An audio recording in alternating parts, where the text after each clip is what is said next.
আসসালামু আলাইকুম সবাইকে। সবাই কেমন আছেন? তো নতুন আরও একটা ভিডিও নিয়ে আসলাম আপনাদের মাঝে। তো এই যে এগুলো হচ্ছে কাঁচা আম কাটছিলাম আমি ডাল দিয়ে রান্না করব এর জন্য। তো সেখান থেকে আমার আম নিয়ে এসে কাটা আম নিয়ে তারপরে এই যে মরিচের গুঁড়া আর লবণ মিশিয়েছে, এই যে বক্সে করে ঝাঁকায় মিশিয়েছে। আর আমার মেয়েটা টক খেতে অনেক পছন্দ করে, প্রচুর পরিমাণে টক খেতে পারে। আমিও এত টক খেতে পারি না। আর এই আমগুলো প্রচুর টক। আমি জিজ্ঞাসা করলাম টক লাগে কি না, বলতেছে না, মজা লাগতেছে অনেক। তো অনেক টক খাইতে পারে ও। আর প্রচুর পরিমাণে মরিচের গুঁড়া দিছে, মরিচের গুঁড়া দিয়ে একবার লাল বানায় ফেলাইছে। তো এই যে খাইতেছে বসে বসে।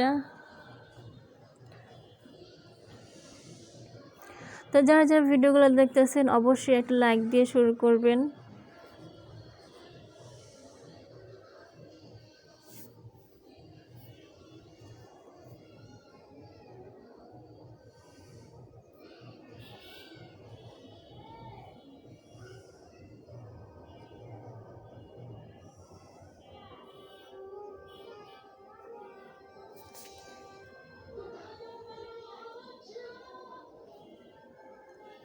পাশের বাড়িতে হচ্ছে গান বাজাইতেছে, গানের অনেক সাউন্ড।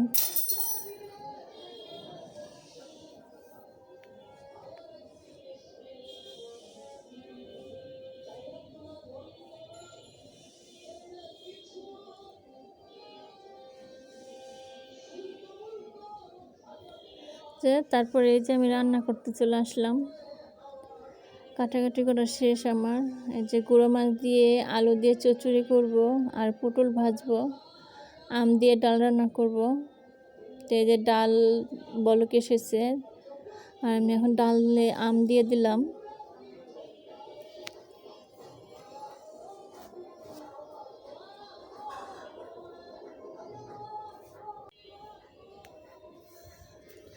তারপরে এই যে মাছের চচ্চড়িটা হয়ে গেছে, এখানে ধনিয়া পাতা দিয়ে দিলাম।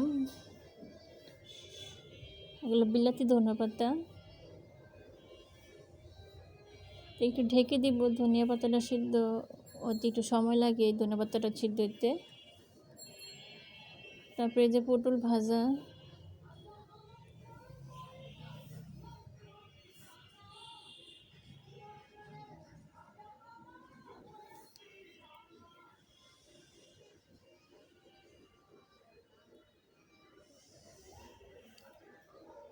তো আমার এই যে রান্নাবান্না কমপ্লিট। ছেলে মেয়ে দুজনকে গোসল করে নিচ্ছি, আমিও গোসল করে ফেলছি। তো ওদেরকে এখন আগে খাবার দিয়ে দিব। এই যে কাঁঠালের বিচিও ভর্তা বানিয়েছিলাম আমি, তো ওদেরকে এখন খাবার দিয়ে দেবো, তারপরে আমরা খাবো। তো আজকের ভিডিও এ পর্যন্তই। ভালো থাকবেন সবাই। আল্লাহ হাফেজ।